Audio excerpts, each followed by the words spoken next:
तुम अगर पेड़ काटोगे तो धूप कौन देगा, छांव कहां से मिलेगी तुम्हें, और हवा कौन देगा। भवानी प्रसाद मिश्र द्वारा लिखी गई यह पंक्तियां हैं और इसके पीछे जो आपको आवाज सुनाई दे रही है वो हैदराबाद है, जिसमें पीछे बर्ड्स रो रहे हैं या फिर चिल्ला रहे हैं। अब आप सोच रहे होंगे कि ये पंछियां क्यों चिल्ला रहे हैं या फिर रो क्यों रहे हैं, क्योंकि उनका घर उनके सामने ही उजड़ रहा है। लेकिन ऐसा हो क्यों रहा है? हैदराबाद में 400 एकड़ जमीन को लेकर क्या है, पूरा मामला जानेंगे इस वीडियो में। तो हैदराबाद यूनिवर्सिटी का जो स्टूडेंट यूनियन है वो लगातार प्रोटेस्ट कर रहा है। उसकी वजह यह है कि तेलंगाना में 400 एकड़ जमीन जो है वो हैदराबाद यूनिवर्सिटी के पास की वो तेलंगाना सरकार ले रही है। तेलंगाना सरकार का कहना है कि वो जमीन उनकी है और अब वो वहां पर जंगल की कटाई कर रहे हैं। स्टूडेंट्स लगातार इसको लेकर प्रोटेस्ट कर रहे हैं। तो यहां पर जिस 400 एकड़ जमीन की बात हो रही है उसका मामला क्या है वह भी समझ लेते हैं। आंध्र प्रदेश सरकार ने हैदराबाद यूनिवर्सिटी को 2324 एकड़ जमीन हिस्सा जो था वो जमीन का वो एकेडमिक रिसर्च और एनवायरमेंटल पर्पस के लिए दिया था। आंध्र प्रदेश इसलिए क्योंकि उस समय आंध्र प्रदेश और तेलंगाना का बंटवारा नहीं हुआ था। तो यह 400 एकड़ जमीन जो है वो इसी का हिस्सा है।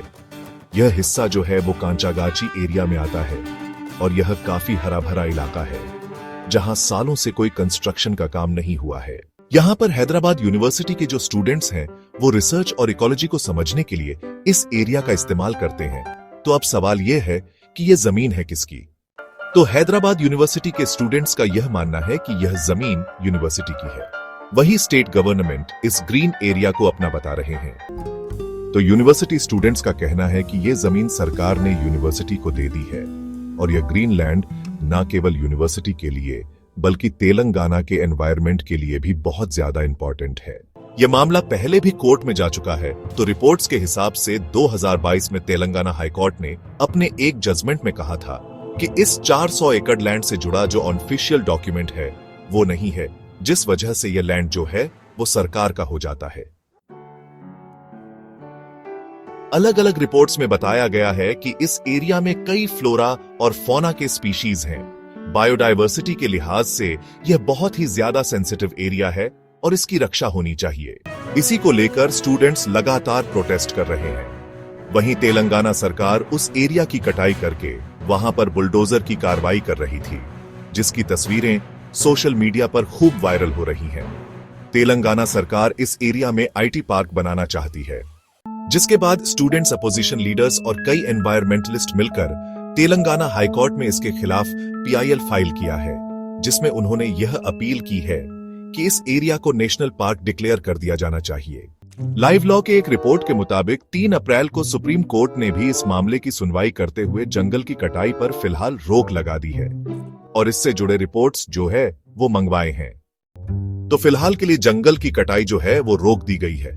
लेकिन ऐसा पहली बार नहीं हो रहा है जब डेवलपमेंट के नाम पर इस तरह के ग्रीन एरियाज को काटा जा रहा हो या फिर उसका हवाला दिया जा रहा हो। ये इंसिडेंट जो है वो कई सवालों को खड़ा करता है। एक तो यह कि जो इकोलॉजी और इकोनॉमी का बैलेंस है वो हम कब ढूंढेंगे। क्लाइमेट चेंज जो बहुत बड़ी समस्या बनते जा रही है। अगर हमने इकोलॉजी पर ध्यान नहीं दिया तो उसका इम्पैक्ट हम पर भी पड़ेगा और इनफैक्ट हम पर पड़ भी रहा है। क्लाइमेट चेंज के तौर पर हम देख रहे हैं और अभी कुछ दिनों पहले देखा था हमने कि मार्च के महीने में मई जैसी गर्मी पड़ रही थी। ये सब किसका असर है? ये सब क्लाइमेट चेंज का ही तो असर है। तो ऐसे में अब जिस तरह से जंगलों की कटाई की जा रही है और जिस तरह से इकोलॉजी पर ध्यान नहीं दिया जा रहा है वो कई सवाल खड़े करते हैं और यह भी हमें बताता है कि हमें एनवायरनमेंट पे ध्यान देने की कितनी ज्यादा जरूरत है। तो हैदराबाद यूनिवर्सिटी के जो स्टूडेंट्स हैं उनका भी यही कहना है कि ये जो पूरा का पूरा मामला है वो सिर्फ एक यूनिवर्सिटी के स्टूडेंट से जुड़ा हुआ मामला नहीं है। ये एनवायरनमेंट की बात है और इस पर हम सबको सोचना चाहिए, क्योंकि जिस तरह से क्लाइमेट चेंज एक बहुत बड़ी समस्या बनते जा रही है, हम सभी इससे जूझ रहे हैं। तो इसमें इस तरह से जंगलों की कटाई करना, इसका बहुत बुरा इंपैक्ट जो है वो हम सभी के लाइफ पर पड़ सकता है। हैदराबाद यूनिवर्सिटी के स्टूडेंट्स लगातार इस मुद्दे पर प्रोटेस्ट कर रहे हैं। उन्होंने क्लास छोड़ दी है और धरना शुरू कर दिया है, सोशल मीडिया पर मुहिम शुरू की है। उनकी मांग है इस 400 एकड़ जंगल को नेशनल पार्क घोषित किया जाए। कई एनवायरमेंटलिस्ट्स, अपोजिशन लीडर्स और सिविल सोसाइटी भी इन छात्रों का समर्थन कर रही है और उनकी यह मांग है कि यह जो ग्रीन एरिया है 400 एकड़ का, इसे एक नेशनल पार्क बना दिया जाना चाहिए। तो दोस्तों, अगर आपको ऐसी ही जानकारी भरी वीडियो देखनी है तो हमारे चैनल को सब्सक्राइब जरूर कीजिएगा।